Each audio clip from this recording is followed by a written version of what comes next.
কোল পাতলা ডগার গুছি, লক্ষ্মী বলেন হেতায় আছি। অর্থাৎ মোটা মোটা গুছি দিয়ে খুব ফাঁক ফাঁক করে ধান রোপণ করলে ধান বেশি পাওয়া যায়।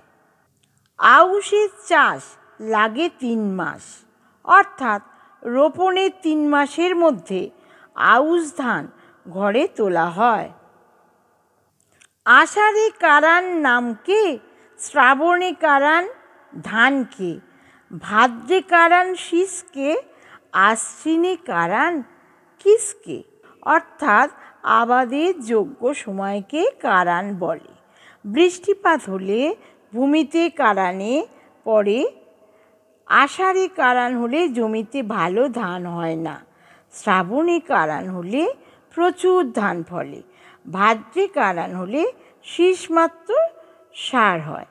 আশ্বিনের কারান একেবারেই নিষ্ফল, তাতে কোনো ফল হয় না। আঁধার পরে তাদের কলা, কতক কালে কতক ধলা। উত্তর উঁচু দক্ষিণে কাত, ধরায় ধানের বাত। চাল ধান 2 সস্তা, মিষ্টি হবে লোকের কথা। অর্থাৎ কৃষ্ণপক্ষের যে চাঁদ ওঠে তার কিছু অংশ আলো আর বাকি অংশ আঁধারে আচ্ছন্ন থাকে। তাই এই প্রতিপদ বা দ্বিতীয়া তিথিতে যদি উত্তরে উঁচু আর দক্ষিণে নিচু থাকে তাহলে সে বছর প্রচুর ধান জন্মাবে। ধান চাল 2 অত্যধিক সস্তা দামে পাওয়া যাবে।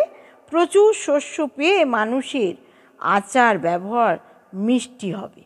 কার্তিকের জল উনো, ধান জন্মে দুনো। অর্থাৎ কার্তিক মাসে যত অল্প জল হবে ধান গাছে তত বেশি ধান ফলবে। এই কথাই খনা মা বলে গেছেন। দর্শক বন্ধুরা, আপনারা এরকমই ভিডিও পেতে প্লিজ আমার দীপ্ত মোটিভেশনটা সাবস্ক্রাইব করবেন আর সকলকে শেয়ার করতে ভুলবেন না। আর কমেন্টও প্লিজ দেবেন। আপনারা খুব ভালো থাকবেন।